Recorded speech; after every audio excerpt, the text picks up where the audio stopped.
The project is focused on civic engagement amongst 5 different cities, and we in the city of Atlanta are focusing on the engagement processes within 5 neighborhoods on the west side of Atlanta.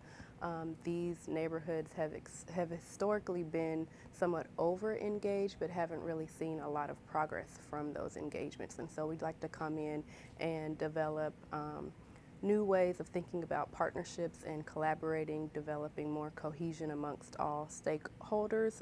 Those would be our academic partners, some private and public partners, as well as the residents, of course, to create a better model for engagement that is indicative of all residents within those 5 neighborhoods. I think the main story, so the main narrative is that, I'm working in immigrant communities, with entrepreneurs, and just let them know of all of the resources that are available to them as they have some really intriguing ideas of starting a business, creating a path for themselves. And so within city government, my story is, how do we best support them as they try to pursue their dreams, just like you and I.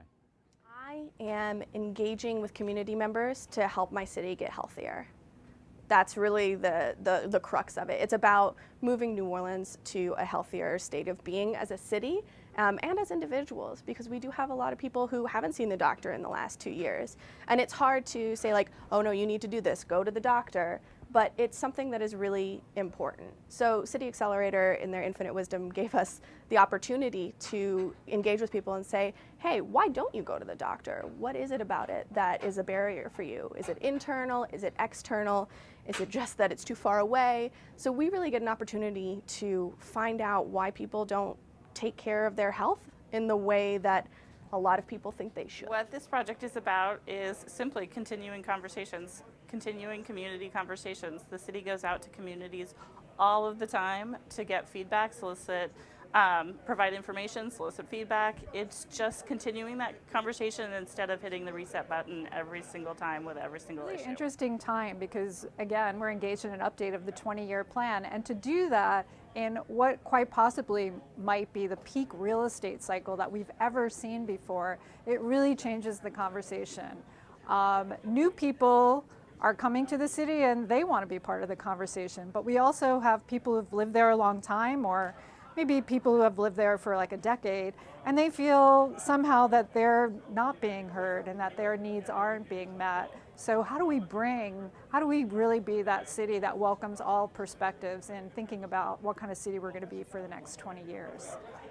We're essentially looking to identify and address communication and connectivity gaps with the services available to returning citizens. Those are the people returning home to their communities after being incarcerated.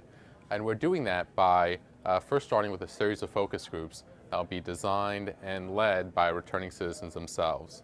We're going to have 5 focus groups, 1 all-female group to address those specific needs. Then after the focus group, we're going to work with that same cohort of returning citizens to form working groups and co-design solutions to some of the key issues we identify in the focus groups.